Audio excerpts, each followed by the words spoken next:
Hi, my name is Ty Flippin, and I want to introduce you in this video to the Tecnam P2010. Now, the P2010 is one of the most modern designs on the market today and brings along with it a legacy of over 70 years in aircraft design and building experience.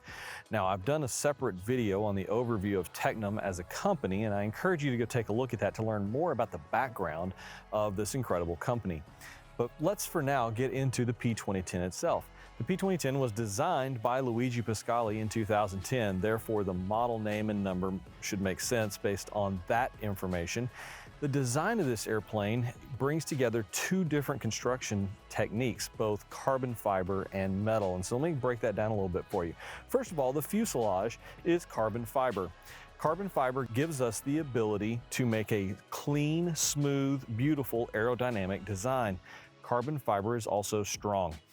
And so you have strength for safety and occupant protection. You also have the ability to build in things like crumple zones that we've learned about in the automotive manufacturing industry. So the carbon fiber fuselage brings a lot of different reasons for its use, but the fuselage then combines all that into a beautiful package. It's aerodynamic, it's safe. Now let's talk about the landing gear. The landing gear is steel spring. So if we look at the mains, we have big steel spring landing gear, very sturdy and strong.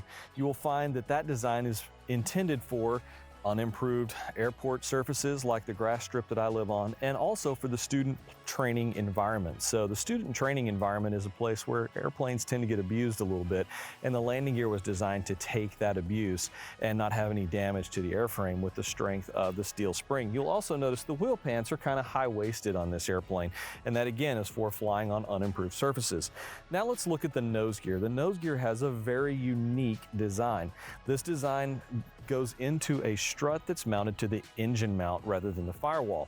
So any unwanted energy is directed upward and forward in the event of a rough landing, a hard landing, or in the event of an actual accident. Energy is pulled away from the firewall to keep from A, damaging the airframe, but more importantly, providing you safety for the occupants of the airplane.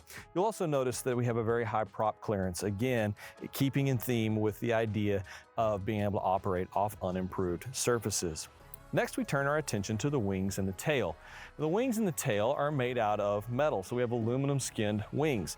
And the reason behind that design is for longevity in the airplane. So we all know, again, in a flight training environment or anytime you're hangared in a shared space, any kind of hangar rash tends to happen on the extremity of the airplane. The aluminum design makes for easy and fast repair, and it's also built to last a long time. So these airplanes were designed for strength, for safety, for longevity, and for ease of maintenance. Now that's the overall design of the airplane. Let's next talk about the power choices that are available in the airplane.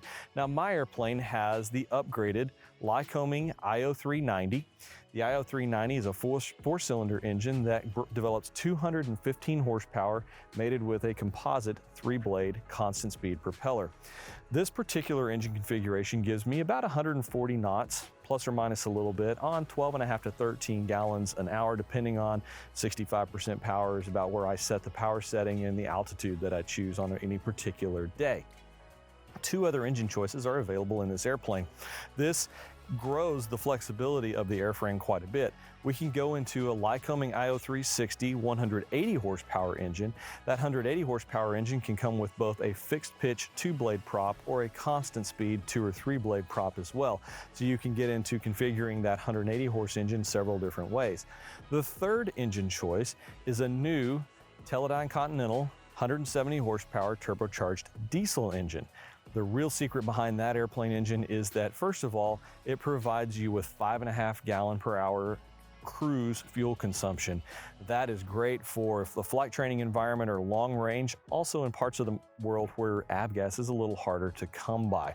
So 3 engine choices on the same airframe give you a wide variety of ability inside of this airplane. Now we carry 61 usable gallons of fuel, and the overall useful load on this airplane is around 900 pounds, heavily dependent on which engine you choose. It can be slightly higher, slightly below that. But in either case, you can carry enough fuel and people to go on a variety of missions. You can take 4 adults on a weekend trip. You can take yourself on a longer trip, and it's really designed for that typical GA mission of around 300 nautical miles. That's why I purchased the airplane, and we'll talk more about why I chose this airplane in a separate video. All right, so now we're gonna go inside the airplane and take a deeper look at the interior. All right, let's take a look at some of the real advantages that Tecnam brings with the interior of this airplane. First of all, the high wing design allows for ease of entry and exit. And in a moment, I'm going to show you the third door that lets us get into the back seat directly without having to climb over.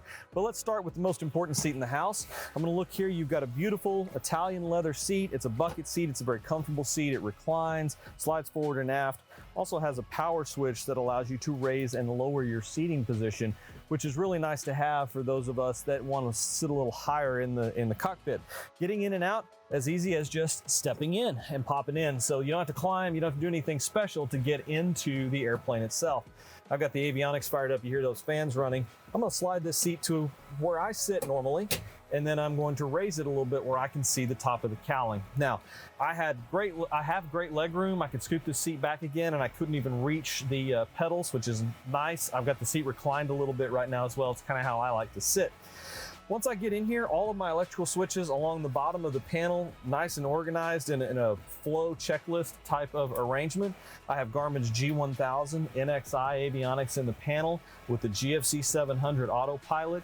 That gives us pretty much everything you could ask for in avionics and situational awareness. Finally, I have an electric standby instrument in this airplane, so that allows me to eliminate the vacuum system in the airplane. All electric, very easy to keep maintained. You don't have to worry about a vacuum pump failing you on a night IFR cross country somewhere. So the airplane itself, very comfortable. You have on the yoke, you have your electric trim, you have autopilot, control wheel steering, and push to talk like you would normally expect. You have a manual trim wheel for the elevator trim, and you also have a rudder trim switch that's electrically controlled here. USB and 12-volt power plugs for charging your devices as you go along the way. Nice big vents for airflow. Sun visors as you would expect, even a sunglass holder for yourself. Obviously a luxury car kind of feature, but in the airplane, that part of the design. Individual reading lights here, and then the panel is lit well for the night. All right, now let's walk around the back of the airplane right quick. I'm gonna hop out. Now, as we get to this side of the airplane, you're gonna find our baggage door is right here, very easy to access, a large baggage compartment. But the bigger thing I wanna point out here is the third door. So you can see the third door here and our ability to get in and out easily of the airplane. So I have a friend who's 6'3". He's been in and out of this airplane multiple times and taken a ride, and it's very easy to get in and out of. I'm gonna demonstrate that for you right now. You can get into this just about as easy as you can hop into your SUV, and look at the leg room that I have. I have, more than my hand's length, so probably 8 to 10 inches before I reach the front seat. The front seat is sitting where I typically sit both seats. You can kind of see I've adjusted this in the same spot that it was when I was in the front seat. This seat also reclines and will slide forward and aft, so you can create more leg room, sit up straight, or a little lesser leg room and lean back. Also here, air vents for each occupant. I've got reading lights, and I've got additional power ports down here, 12-volt and USB charging for your devices.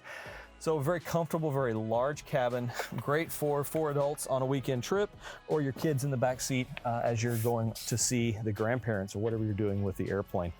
So the P2010 gives you a variety of mission support, and it gives you comfort, it gives you safety, and it does it in a very economical package. Lots of engine choices. There's so much to love about this airplane. We'd love to tell you more about it. Please like or share this video with your friends and contact us for more information. Thank you.